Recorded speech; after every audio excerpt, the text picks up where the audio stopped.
नमस्कार दोस्तों, success study Baloda YouTube channel में आपका स्वागत है। आज की इस वीडियो में हम लर्निंग आउटकम्स आधारित लर्निंग केप सामग्री के अंतर्गत कक्षा 8 के सामाजिक विज्ञान का चैप्टर नंबर 2 पर्यावरण के घटक जल एवं वनस्पति से संबंधित प्रश्नों को हल करने वाले हैं। तो चलिए शुरू करते हैं हम आज का वीडियो। आज के इस जो टॉपिक है इसके बारे में संक्षिप्त परिचय हम यहाँ पर जान लेते हैं कि पर्यावरण का शाब्दिक अर्थ क्या है। तो पर्यावरण का शाब्दिक अर्थ है कि हमारे आसपास जो भी उपस्थित है ना, या जो पाया जाता है वह पर्यावरण कहलाता है। जैसे जल, स्थल, वायु, प्रकाश आदि। अब इसमें से क्या होता है कि प्रकृति द्वारा जो निर्मित संसाधन हैं वे हैं पेड़, नदी, मानव, पर्वत। और मानव के द्वारा जो निर्मित वस्तुएं हैं वे हैं सड़क, बांध, मेज, स्कूल, इमारतें, कार आदि, है ना, जो हमें प्रत्यक्ष या अप्रत्यक्ष रूप से प्रभावित करती हैं। ठीक है, तो इस प्रकार से हम कह सकते हैं कि किसी भी जीवित प्राणी के चारों ओर पाए जाने वाले लोग, स्थान, वस्तुएं एवं प्रकृति को पर्यावरण कहते हैं। यह पर्यावरण प्राकृतिक और मानव निर्मित परिघटनाओं का मिश्रण होता है। प्राकृतिक पर्यावरण में पृथ्वी पर पाए जाने वाली जीवीय तथा अजीवीय दोनों परिस्थितियां शामिल होती हैं, जबकि मानवीय पर्यावरण में मानव की परस्पर क्रियाएं और उनकी गतिविधियां या उनके द्वारा निर्मित रचनाएं ही सम्मिलित होती है। ठीक है ना। इसमें सबसे महत्वपूर्ण जो भाग होता है जल होता है। जल हम जानते हैं कि हमारे जीवन का अत्यंत आवश्यक अंग है, भाग है ना, आवश्यकता है। जल के बिना हम जीवित नहीं रह सकते हैं और जल के बिना हम हमारी दैनिक दिनचर्याओं को भी पूर्ण नहीं कर सकते हैं। और सबसे बड़ी बात यह है कि सौरमंडल के सभी ग्रहों में केवल पृथ्वी पर ही जल पाया जाता है, इसलिए यहाँ पर जीवन है। हमारी पृथ्वी का लगभग 3/4 भाग जल से घिरा हुआ है और जल का लगभग 97% जो जल है वह क्या है, खारा है, और केवल 3% जल ही मीठा यानी पीने योग्य है। ठीक है। अब यह जल क्या होता है, सूर्य के ताप के कारण वाष्पित होता है, फिर ठंडा होता है और ठंडा होकर के जल वाष्प के रूप में संघनित होकर के बादल और फिर वर्षा के रूप में पृथ्वी पर नीचे गिरता है। जल बिल्कुल लगातार अपना स्वरूप बदलता रहता है। यह महासागरों, वायुमंडल और संपूर्ण पृथ्वी के बीच में चक्कर लगाता रहता है और इस संपूर्ण जो प्रक्रिया होती है इसे हम कहते हैं जल चक्र। महासागरीय जल 3 रूपों में गतिमान रहता है, तरंगे, ज्वार भाटा और धाराएं। ठीक है। चलिए अब इसके बाद में हम देखते हैं कि जो प्राकृतिक वनस्पति है ना, ये कुछ कारकों से प्रभावित होती है। यानी प्राकृतिक वनस्पति को प्रभावित करने वाले कारक होते हैं वे हैं तापमान, वर्षा, मिट्टी, नमी, ढाल। ठीक है ना। प्राकृतिक जो वनस्पति है उसको हम 3 मुख्य भागों में बांट सकते हैं। पहली है वन, घास भूमि, और तीसरी है कांटेदार झाड़ियाँ। जहाँ पर अधिक वर्षा होती है और तापमान उपयुक्त होता है वहाँ पर वन होते हैं, है ना। और मध्यम वर्षा वाले क्षेत्र में घास भूमि और न्यून वर्षा यानी बहुत कम जहाँ बारिश होती है उस क्षेत्र में कांटेदार झाड़ियाँ विकसित होती है। ठीक है। तो चलिए अब हम इस सूचना के आधार पर, इस जानकारी के आधार पर अभ्यास की जो वर्कशीट हमें दी गई है वह कंप्लीट कर लेते हैं। पहला प्रश्न है, अपने घर के आसपास अवलोकन कर प्राकृतिक पर्यावरण व मानव निर्मित पर्यावरण के उदाहरणों की सहायता से निम्न तालिका को पूर्ण कीजिए। पर्यावरण है प्राकृतिक पर्यावरण, इसके उदाहरण हैं पेड़, नदी, वायु, प्रकाश, मानव और पर्वत। इसी प्रकार से मानव निर्मित पर्यावरण के अंतर्गत आता है सड़क, मेज, बांध, मेज, स्कूल और कार। अगला प्रश्न है, नीचे दिए गए वाक्यों को दिए गए शब्दों की सहायता से पूर्ण कीजिए। शब्द आपको दिए गए हैं स्थलमंडल, जैवमंडल, वायुमंडल और जलमंडल। इन शब्दों की सहायता से हमें यहाँ पर वाक्यों को पूर्ण करना है। पहला वाक्य है, पृथ्वी के चारों ओर फैली परत को कहते हैं, क्या कहते हैं? वायुमंडल। ठीक है ना। दूसरा है, पृथ्वी का वह संकीर्ण क्षेत्र जहाँ स्थल, जल और वायु मिलकर जीवन को संभव बनाते हैं, क्या कहलाता है? वह कहलाता है जैवमंडल।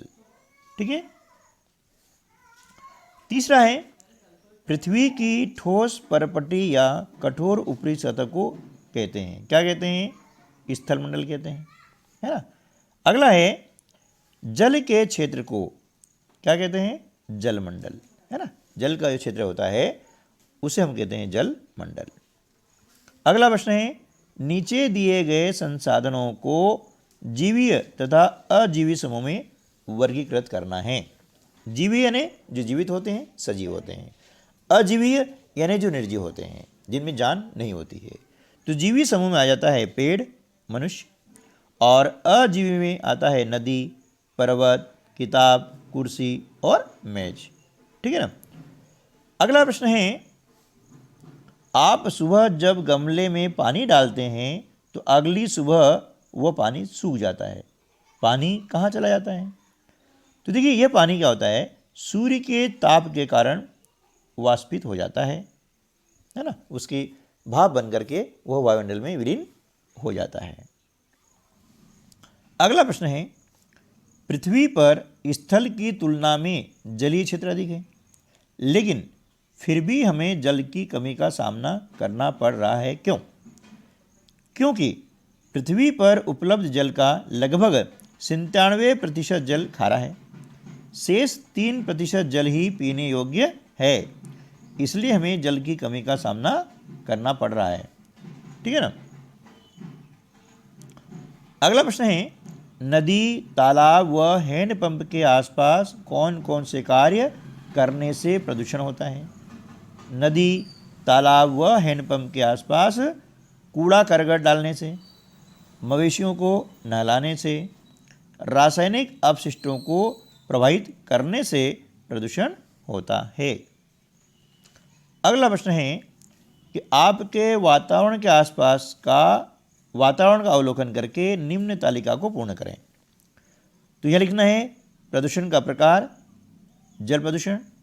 अब जल प्रदूषण का कारण क्या है वो यहाँ पर लिखना है। तो नालियों द्वारा अपशिष्ट जल में, है ना, अपशिष्ट जल को जल स्रोतों में गिराने से, मलमूत्र आदि बहाने से प्रदूषण होता है। अब दूर करने हेतु सुझाव, नालियों में प्रवाहित होने वाले वाहित मलमूत्र व अपशिष्ट जल को जल स्रोतों में प्रवाहित नहीं करने देना चाहिए। अगला प्रश्न है, आप दैनिक दिनचर्या के कार्यों को पूर्ण करने में कहाँ कहाँ जल का उपयोग करते हैं एवं उपयोग किए गए जल का पुनः उपयोग कहाँ कहाँ कर सकते हैं? तो हम दैनिक दिनचर्या के कार्यों को पूर्ण करने में रसोई घर में, स्नान घर में, शौचालय में तथा कपड़े व बर्तन आदि धोने में जल का उपयोग करते हैं। और इस जल का पुनः उपयोग हम जो है किचन गार्डन में कर सकते हैं, है ना, ताकि हमारे घर में सब्जियां जो है इस पानी से हो जाती है, या दूसरे पौधे लगा सकते हैं उसके अंदर भी हम ये पानी दे सकते हैं। अगला प्रश्न है, प्राकृतिक वनस्पति के मुख्य प्रकार बॉक्स में लिखिए। तो प्राकृतिक वनस्पति के जो प्रकार हैं वे हैं वन, घास भूमि और कांटेदार झाड़ियाँ। राजस्थान में कांटेदार झाड़ियाँ क्यों पाई जाती है? राजस्थान में न्यून वर्षा होने के कारण वहाँ पर कांटेदार झाड़ियाँ पाई जाती है। न्यून यानी बहुत ही कम बारिश होती है, इसलिए वहाँ पर कांटेदार झाड़ियाँ पाई जाती है। अगला प्रश्न है, मान लीजिए कि आप विद्यालय की बाल कैबिनेट में पर्यावरण मंत्री हैं, तो आप विद्यालय के आसपास के पर्यावरण को सुधारने हेतु क्या प्रयास करेंगे? विद्यालय के आसपास के पर्यावरण को सुधारने के लिए अधिक से अधिक पौधारोपण करेंगे, गंदगी नहीं होने देंगे, कूड़ा करकट, गोबर आदि को नेफेड में डालकर प्राकृतिक खाद बनाएंगे। अब बारी आती है प्रोजेक्ट कार्य की। एक आदर्श पर्यावरण की कल्पना करें जिसमें आप रहना चाहते हैं, उससे संबंधित कोई चित्र बनाएं या कोई कविता लिखें। तो हमने यहाँ पर कोई एक कविता लिखी है, आप भी ये कविता लिख सकते हैं या कोई चित्र बना सकते हैं। कविता है, पेड़ लगाओ, हरा भरा जीवन बनाओ, छाया ये हमको देते हैं, फल ये हमको देते हैं, बाढ़ से हमको बचाते हैं, प्रदूषण दूर हटाते हैं, हम भी पेड़ लगाएंगे, संसार को हरा भरा बनाएंगे। तो इस प्रकार से आप भी यहाँ पर कोई कविता लिख सकते हैं या फिर चित्र लगा सकते हैं। अब स्व आकलन हेतु वर्कशीट। आपके घर में उपलब्ध संसाधन एवं आपके विद्यालय में उपलब्ध संसाधनों को निम्न तालिका में वर्गीकृत कीजिए। देखिए, घर में उपलब्ध संसाधन, इसमें से जीवी समूह के अंतर्गत आता है मनुष्य और पौधे। अजीवी में आ जाएगा मेज, कुर्सी, कार, है ना, बहुत सारी चीज़ें होती है अजीवी में। विद्यालय में उपलब्ध संसाधन, जीवी समूह क्या है, मनुष्य है, वहाँ पेड़ है। और अजीवी समूह के अंतर्गत आता है किताब, डस्टर, मेज, है ना, कुर्सी, ये सभी अजीवी समूह में आ जाएगा। अगला प्रश्न है, आप किन आदतों को अपनाकर जल का संरक्षण कर सकते हैं? तो पहला है, फव्वारे में नहाने के बजाय बाल्टी में पानी लेकर नहाने से जल का संरक्षण कर सकते हैं। दूसरी आदत हमारी है कि कार को मोटर चालू करके नली से धोने के बजाय बाल्टी में पानी लेकर मग से धोना चाहिए। इससे पानी का जो है संरक्षण हो सकता है। अगला प्रश्न है, लोग पानी का दुरुपयोग किस किस प्रकार करते हैं? कोई दो उदाहरण लिखिए। तो देखिए, पानी का दुरुपयोग करने के बहुत सारे उदाहरण हैं, लेकिन उनमें से मुख्य रूप से हैं, नंबर 1, फव्वारे में नहाते हैं, जब तो नहाते हैं पानी बेकार चला जाता है। नंबर 2, फर्श, वाहन आदि धोने में मोटर चालू करके नली से धोने से पानी का दुरुपयोग होता है। यहाँ पर हम बाल्टी में पानी लेकर के भी ये कार्य कर सकते हैं। अगला प्रश्न है, विद्यार्थी अपने दादा दादी या अभिभावकों से चर्चा करें कि पिछले 2 दशकों में पर्यावरण में क्या बदलाव आए तथा वे पर्यावरण संरक्षण हेतु क्या प्रयास करते थे, सूची बनाइए। तो देखिए, जो बदलाव आए हैं वो देखिए, एक पहला, वायु प्रदूषण बढ़ गया है। दूसरा, जल प्रदूषण बढ़ गया है। पेड़ों की संख्या में कमी आई है, जिसके कारण वर्षा कम होने लगी है। ठीक है ना। अब यहाँ आपको दिए गई है एक वर्ग पहेली, इसमें वन्य जीवों के नाम दिए गए हैं। ये नाम ऊर्ध्वाधर यानी ऊपर से नीचे और क्षैतिज मतलब बाएं से दाएं दिए गए हैं। इनको पहचान करके यहाँ पर लिखना है। तो देखिए, हमने यहाँ पर लिखा हुआ है ना, कि पानी में जो रहने वाले जीव हैं वे है मछली, बतख। वन में रहने वाले हिरण, बाघ, जिराफ, रीछ, भालू। और घर में पालतू रहने वाले हैं भैंस, गाय और तोता, कि तोते को भी पालते हैं। अगला जो प्रश्न है, आपके गांव या शहर में उपलब्ध जल स्रोत किस प्रकार प्रदूषित होता है? तो देखिए, हैंडपंप के पास में कपड़े, बर्तन आदि, है ना, आदि से क्या होता है, जल प्रदूषित होता है, इनको धोने से, है ना, आदि धोने से क्या होता है, जल का प्रदूषण होता है। तालाब में पशुओं को नहलाने, कूड़ा करकट, गंदगी, अपशिष्ट पदार्थ आदि विसर्जित करने से भी जल स्रोत प्रदूषित हो जाता है। तीसरा है, नदी में मल मूत्र, वाहित जल मल आदि प्रवाहित करने से जल प्रदूषित हो जाता है। ठीक है दोस्तों, तो आज की वीडियो में हमने जो है चैप्टर 2 के प्रश्नों को हल करना सीखा है। उम्मीद है कि वीडियो आपके लिए हेल्पफुल रहा होगा।